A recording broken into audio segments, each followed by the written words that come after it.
Selamat pagi, salam mendoan menyatu dalam doa dan renungan dari Katedral Kristus Raja Purwokerto, Selasa 12 Mei 2026, bersama saya, Frater Theo Dulu Simasa Putra. Sobat mendoan yang terkasih, hari ini kita diajak untuk merenungkan sabda Tuhan dari Injil Yohanes bab 16 ayat 5-11. Mari kita menyiapkan hati untuk mendengarkan sabda Tuhan. Dalam nama Bapa dan Putra dan Roh Kudus. Amin. Inilah Injil suci menurut Yohanes, dimuliakanlah Tuhan.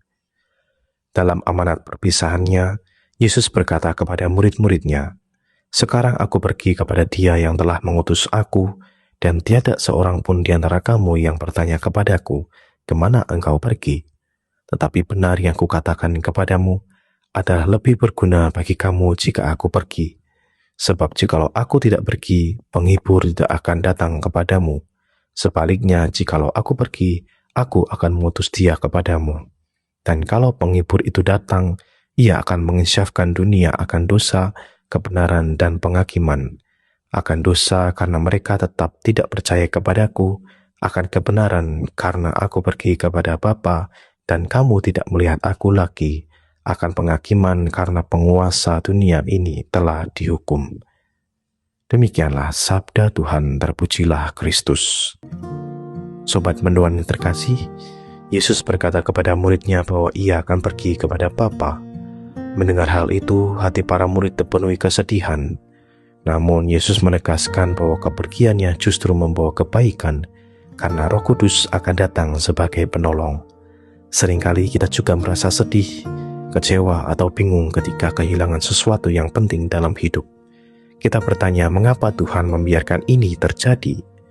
Tetapi melalui sabda hari ini, Yesus mengajarkan bahwa Tuhan selalu memiliki rencana yang lebih besar daripada yang kita pahami.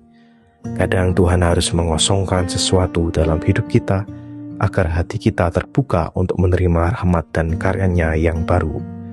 Roh Kudus hadir untuk membimbing kita kepada kebenaran, mengingatkan kita akan kasih Tuhan, dan menolong kita membedakan yang baik dan yang salah. Karena itu kita tidak perlu berjalan dalam ketakutan.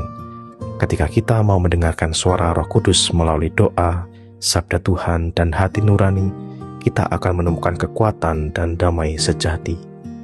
Marilah kita berdoa. Ya Bapa, seringkali kami merasa sedih dan takut menghadapi perubahan serta kehilangan dalam hidup. Namun hari ini Engkau mengingatkan bahwa Roh Kudus selalu hadir sebagai penolong dan penghibur kami. Bukalah hati kami agar peka mendengarkan tuntunan-Mu dan berani berjalan dalam kebenaran.